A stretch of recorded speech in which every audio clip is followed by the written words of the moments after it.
We're making a really delicious and simple breakfast. We're making molletes.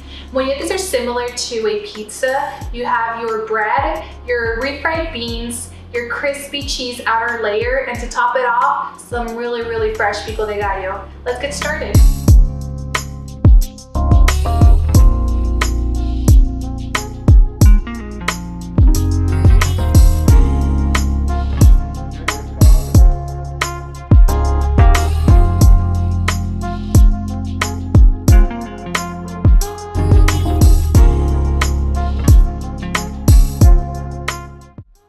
For this recipe, I will use a fresh loaf of bread that I made. Let me know if you would like the recipe. Traditionally, bolillo is used. It's a type of savory bread similar to baguette that you can find at your local Mexican market in the bakery section. To make my molletes, I will use refried beans. If you can't find refried beans, I will show you in a little bit how you can make them from whole beans. And I will also use some freshly grated Monterey Jack cheese. Use your favorite kind of cheese. Traditionally, queso Oaxaca is used for this recipe. For my Pico De Gallo, I will use half an onion, some fresh cilantro, 1 lime, 2 to 3 Roma tomatoes, and a jalapeño. You can also use chile serrano. It's smaller and spicier, and if you don't like the spiciness, you can always remove the veins. To make my refried beans, I will be using a little bit of olive oil. You can also use lard, that is what's traditionally used. And to add some flavor, I will use some thinly sliced onion and 2 dried chilies. Mix it around until you notice that it's softened and that the color has changed from white to a little transparent. Be careful not to burn your chilies and not to burn your onion. It's been about 2 to 3 minutes. You can also use a little bit of butter if you want to add that flavor. And I will proceed to add my beans.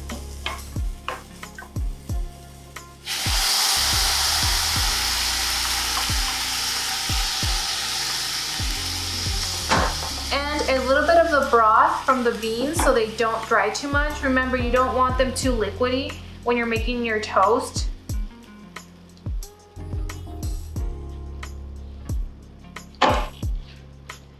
What I will do now is just let them simmer medium-low heat for a little bit. That way the beans can soften, and then once they have softened, I will proceed with mashing them. It has been about 5 to 7 minutes, and now I will proceed with mashing my beans. This is a consistency that you're looking for. You don't want them too watery for this recipe. Once again, when you add them to the toast, if they're too watery, your toast will get soggy, and also the beans, if they're runny, they'll just slip away from the toast. If you feel like they have too much water, just let them boil on a low-medium heat a little bit more until that water gets evaporated. I will first slightly toast my bread before adding all of my ingredients, to make sure that when I do add my ingredients and toast it again, it doesn't get too soggy. It's been about 4 minutes, and this is what you're looking for. It's not really toasted. You're just trying to draw out some of that moisture, so when you add the beans and the cheese, it doesn't get soggy. Now, spread your beans on your bread evenly. As you can tell, the beans are not very watery because when you toast your bread with your beans, we don't want the beans to be very runny. And finally, your cheese.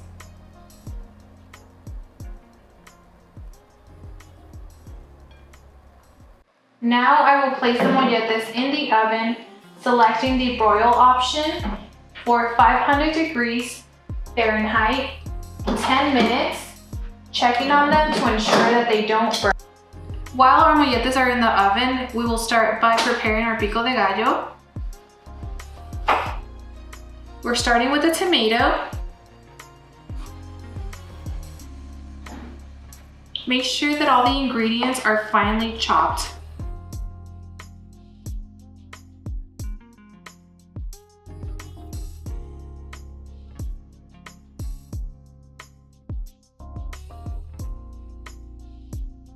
Onion.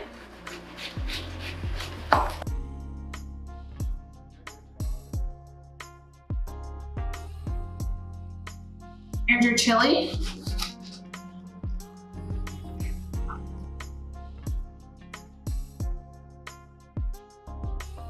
You remove the seeds and the veins if you don't want your pico de gallo to be too spicy.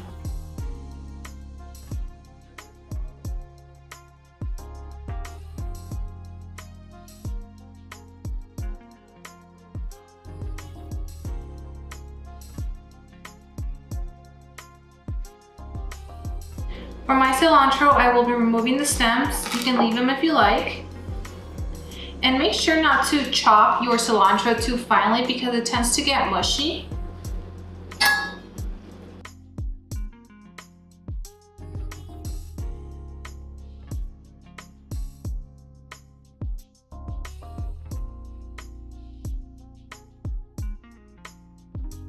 Squeeze half a lime or how much lime you prefer.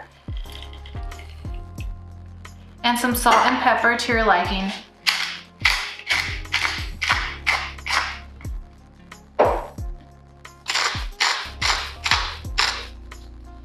And mix.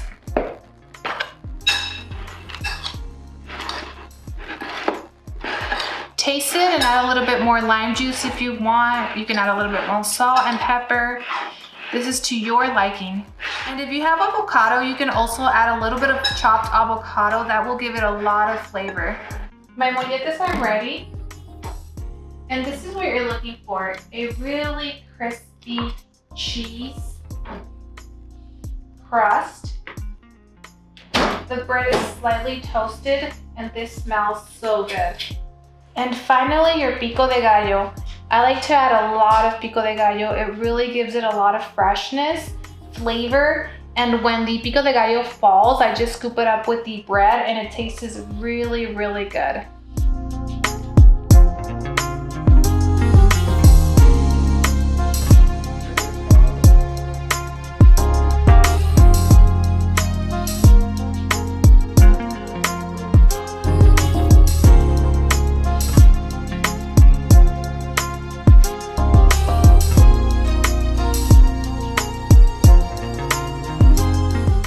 This smells very fresh. Let's dig into it.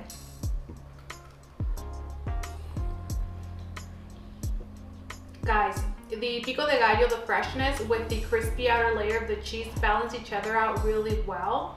Let me know if you make this recipe, and if you enjoy it, give it a thumbs up. Don't forget to subscribe so you don't miss out on any new videos. Thank you.